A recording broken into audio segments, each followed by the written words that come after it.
Hi Bow Bakers! With the lovely summer weather, the requests for ice cream cake have been pouring in. So I'm going to take my famous no machine ice cream recipe and pair it with my fabulous banana bread and make a banana split ice cream cake. So let's get baking. So we're going to start out by making the banana bread. Now, a lot of you have asked me for my go-to banana bread recipe, and I'm excited to share that with you today because it's a really good one. So we're going to start out in a large bowl. We're going to add in our flour, sugar, baking powder, salt, and cinnamon, and then mix really well together. In a separate bowl, we're going to mash up our bananas with a fork really nice and fine. Feel free to use bananas that are a little bit black on the outside and overripe because they work really well in banana bread. They have a lovely sweetness to them. Lovely, our banana is nice and fine and mushed up. So to this, we're going to add in our egg, vanilla extract, and flavorless oil.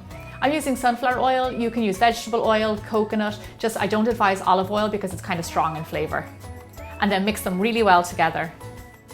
Now simply add your wet ingredients into your dry and mix together with a spatula until just combined. You want to take care that you do not overmix this cake. I want my ice cream cake to be high rather than wide, so I'm going to bake it off in a 6-inch tin. Now just pour it into your tin. So if you're baking this off just to have a loaf of banana bread, you can add in some blueberries, which I love to do, some toasted pecans, or even fresh cherries. I'm ready to pop my banana bread in the oven. You want to bake it off at 350 degrees Fahrenheit or 180 degrees Celsius. You'll know when it's done because it's gorgeous golden brown on top and firm in the middle. While your banana bread is baking, you'll want to already have your ice cream ready. Now I made my 2-ingredient no machine ice cream and I made vanilla flavor, but feel free to use any ice cream and any flavor that you like. I'm pretty sure my banana bread is done. The timer just went off and my whole kitchen smells like warm roasted bananas. So let's have a little look. Check this guy out. It's beautiful golden brown on top. It smells amazing. Nice and vanilla, a little bit of warm cinnamon. It's nice and firm on top. We're going to set this guy aside, let it go totally cold, and then start to assemble our banana split ice cream cake. Now that our banana bread has gone totally cold, it's time to cut it. Now feel free to make your banana bread up to 2 days in advance because it'll be much easier to work with the longer it sits. With a serrated knife, you want to make just one clean cut through the middle of your banana bread.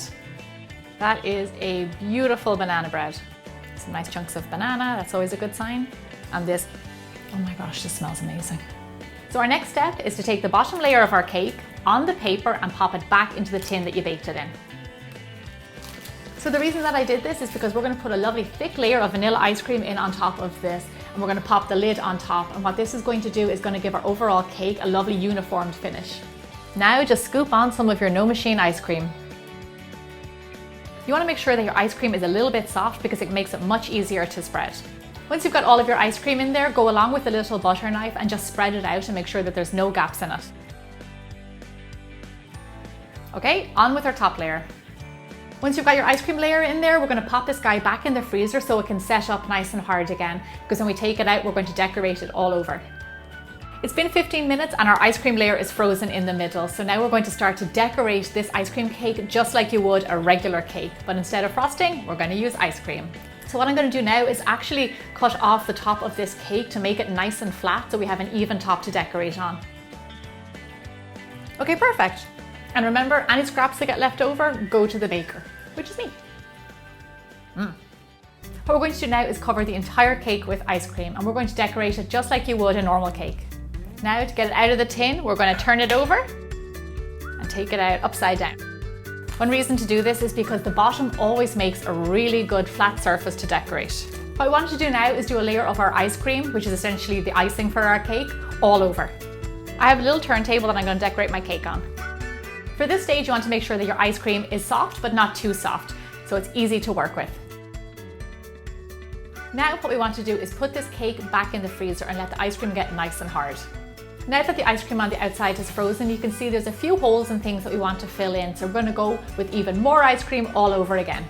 Lay your ice cream on nice and thick and cover up any imperfections. So this next part is really fun because you start to see how it becomes a banana split ice cream cake. And one thing that's going to do that is sprinkles. Add sprinkles all around the bottom of your cake to make a lovely colourful border. One way to make this ice cream cake extra big and bold is to add extra scoops of ice cream on the top.